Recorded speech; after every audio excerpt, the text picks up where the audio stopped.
नमस्कार। एक प्रश्न देखते हैं। 1 से 101 तक प्रकृत संख्याओं में सम और विषम संख्या कितनी होगी, इसको बताना है। तो हम जानते हैं कि सम संख्या क्या होती है। सम संख्या क्या होती है? सम संख्या जो 2 से विभाजित हो जाए, जिस तरीके से 2, 4, 6, इस तरीके से ये 2 सम संख्या होगी। विषम संख्या क्या है कि विषम संख्या जो 2 से विभाजित नहीं होती है, जिस तरीके से 1 है, 3 है, 5 है, इस तरीके से ये विषम संख्या हो जाएगी। अब इसमें पूछ रहा है कि 1 से लेकर के 101 तक ये प्रकृत संख्याओं में सम और विषम संख्या कितनी होगी, इसको हमको बताना है। तो इसका फॉर्मूला है, जब भी इस तरीके का है और ये विषम संख्या है, देखिए 101 विषम संख्या है। अगर 1 से 2 रहता है तो सम संख्या रहता है, 1 से 2 तक रहता है तो सम संख्या रहता है, 1 से 100 तक रहता है तो वो सम संख्या रहता है। तो उसका फॉर्मूला अलग है।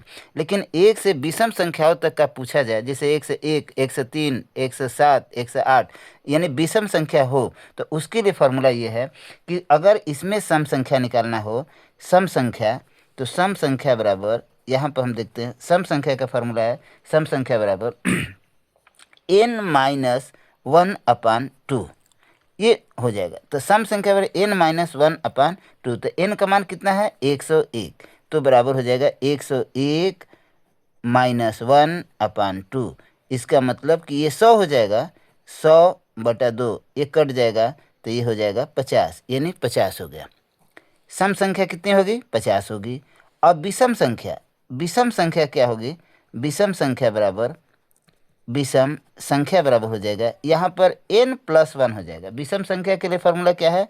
n+1/2, यानी 101 धन 1/2। तो यहाँ पर 1 से 2 हो जाएगा, बटा ये 2 हो जाएगा, तो ये क्या हो जाएगा? 51, यानी ये हो जाएगा 51। कुल संख्या कितनी हो गई? ये विषम संख्या 51 हो गया, सम संख्या कितने हो गए? 50 हो गया। तो कुल मिलाकर कितना हो गया? 101। कुल संख्या 101 ही है, तो यहाँ पर 50 सम संख्या हो गई और विषम संख्या 51। इस तरीके से हम इसको निकाल लेंगे। तो वीडियो अच्छी लगी तो लाइक करें और दोस्तों में शेयर करें और चैनल को सब्सक्राइब करें।